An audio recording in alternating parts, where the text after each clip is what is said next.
Eh bien les amis, on va passer à une réalisation au grapho.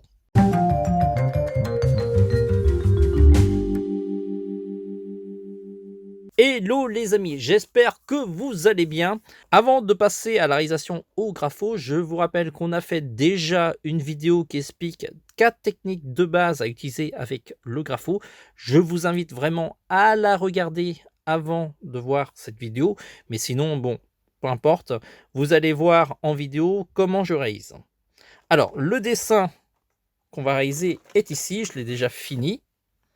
Et je vais vous expliquer un petit peu les étapes et le matériel que j'utilise. Alors, côté dessin, j'utilise du papier multitechnique mix média de la marque Canson et d'un grammage de 200 grammes. Si vous pouvez prendre 250 ou plus épais, c'est encore mieux.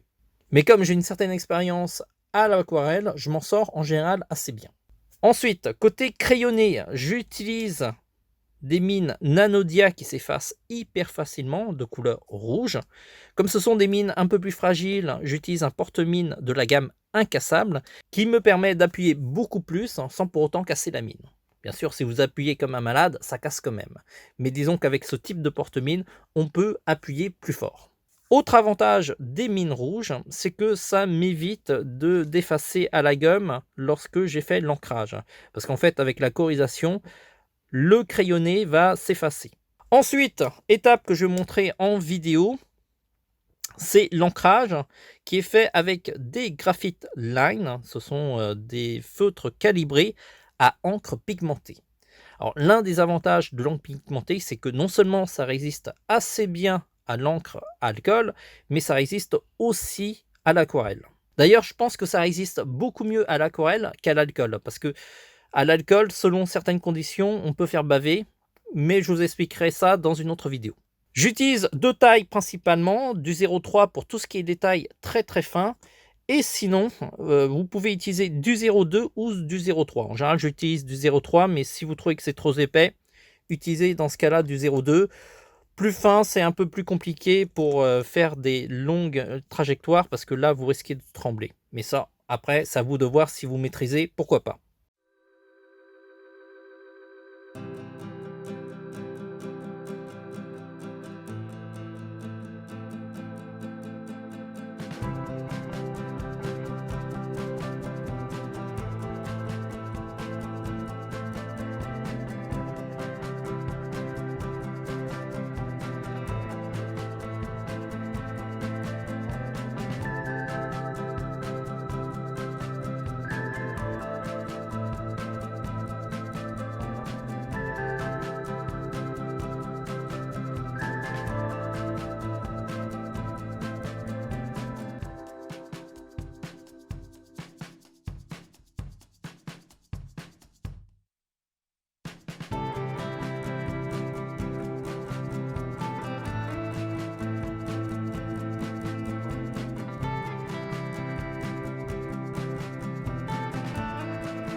Ensuite, on va passer au grapho. Je vais montrer un petit peu les détails. J'ai commencé par le ciel au départ avec une technique de diffusion.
Et pour le personnage, j'ai colorié directement.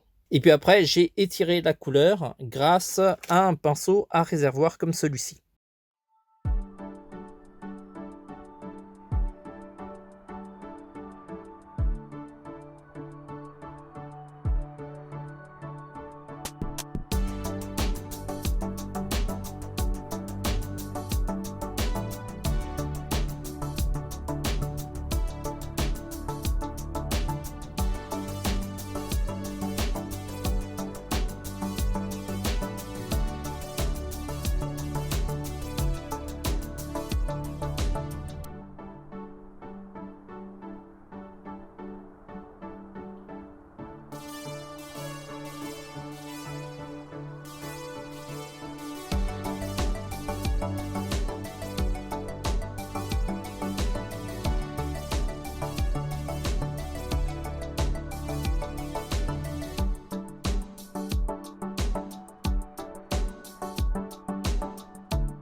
Ensuite, pour ajouter une autre couche de détail, j'ai utilisé des crayons Beaux-Arts de la marque Derwent, les Procolor.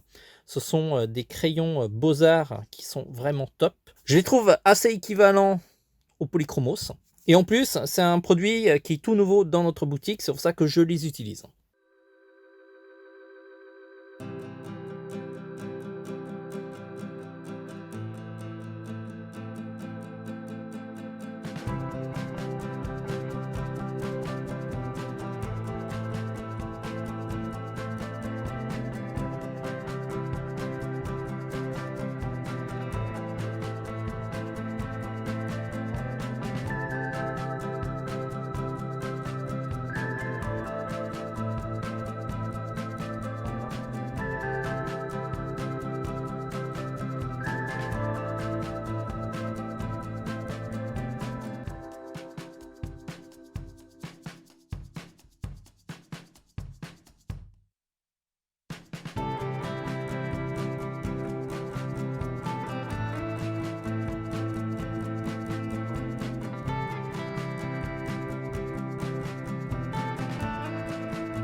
Ensuite, pour les reflets blancs, j'utilise un graphite check blanc. On peut utiliser aussi un roller gel, ça marche aussi bien.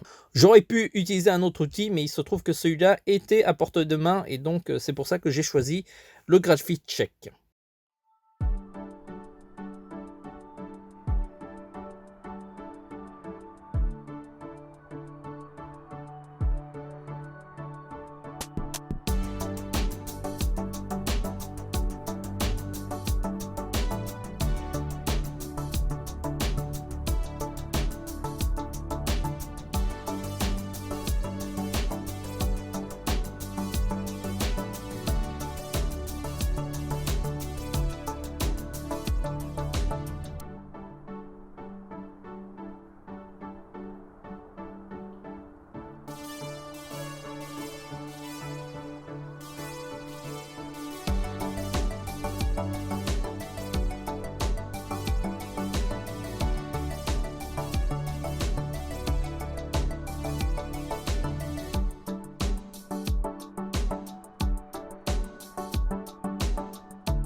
Voilà, j'espère que cette réalisation vous a plu, elle est plutôt simple. Et j'essaierai de vous montrer d'autres réalisations au grapho parce que c'est une technique que j'aime beaucoup.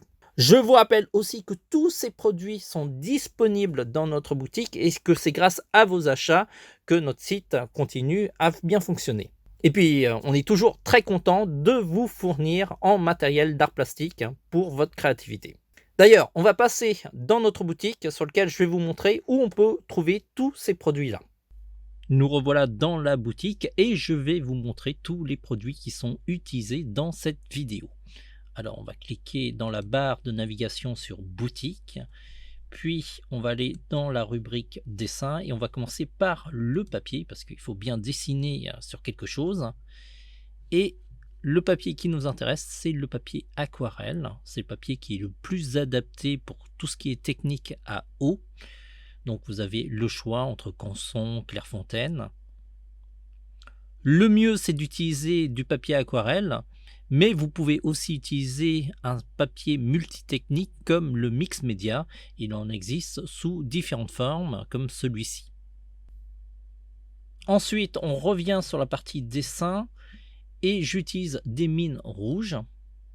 Alors ceux que je vous recommande, ce sont les Nanodia, ils sont tout au début. Pour accompagner la mine de couleur, j'utilise aussi un porte-mine de la gamme incassable. C'est un porte-mine 0,5 que j'utilise. Vous en avez aussi d'autres tailles, il suffit d'aller dans la taille qui correspond. Et celui que j'utilise, c'est le Delguard parce qu'il est très facile à utiliser, mais vous avez aussi le Eurens de la marque Pentel. Bien entendu, vous pouvez aussi vous équiper d'une gomme de précision au bloc qui peut être utile si vous gommez. Ensuite, pour le line art, on va cliquer sur le bouton line art et là vous avez plein d'outils, mais celui qui nous intéresse, c'est les liners calibrés. Il y a différents modèles et celui que j'utilise dans cette vidéo, c'est le Graphite Liner. Vous avez sur cette page plein de liners de différentes tailles que vous pouvez acheter à l'unité. Et sinon, si vous n'en avez pas, je vous recommande de prendre un set, soit celui de 6, soit celui de 4. Ensuite, on aura besoin d'un pinceau à réservoir. On va aller dans Line Art, dans les pinceaux. Et là, vous avez pinceau à réservoir et vous en avez plein. Vous en avez de différentes marques, Philite, qui correspond un petit peu à Graphite, et vous avez aussi ceux de Pentel. Ils sont tous à peu près équivalents. Petit avantage pour celui de Pentel, dans lequel le réservoir s'appuie beaucoup plus facilement. On peut mettre plus de pression pour envoyer beaucoup plus d'eau. Ensuite, on va passer au graphe eau, c'est-à-dire au feutre aquarelle. On clique dessus et vous avez dès le début de la page les graphes eau que vous pouvez acheter à l'unité. Il y a vraiment pas mal de couleurs, vous avez le choix. Et sinon, si vous voulez démarrer, il y a aussi les sets de couleurs 12, 24, 36. J'avoue que celui de 12 n'a pas assez de couleurs à mon goût et si vous voulez vraiment démarrer avec le moins de manque de couleurs, c'est celui de 24 et de 36 que je recommande. Enfin, si on va dans les colos, il y a un dernier produit que j'utilise, c'est le Graphite Check dans les feutres à peinture. Vous pouvez aussi utiliser du roller gel. Et j'utilise de la taille extra fine. Il y a du blanc, du rose, du bleu qui sont très très bien. Mais l'essentiel, c'est surtout le blanc. Voilà, j'espère que cette partie guide vous aura aidé pour retrouver tous ces produits facilement. Notre boutique est très grande, donc n'hésitez pas à vous balader. Et je suis sûr qu'il y a des choses qui vont vous intéresser. Vous pouvez aussi nous suivre sur les réseaux sociaux. On est sur Facebook, Twitter, Pinterest, Instagram et bien entendu YouTube si vous regardez la vidéo. N'oubliez pas de vous abonner pour suivre toute notre actualité et ne rater aucune de nos vidéos. Vous pouvez liker, disliker et le faire partager à tous vos copains dessinateurs. Sur ce, on se dit à très vite. En attendant, dessinez bien parce que c'est la vie.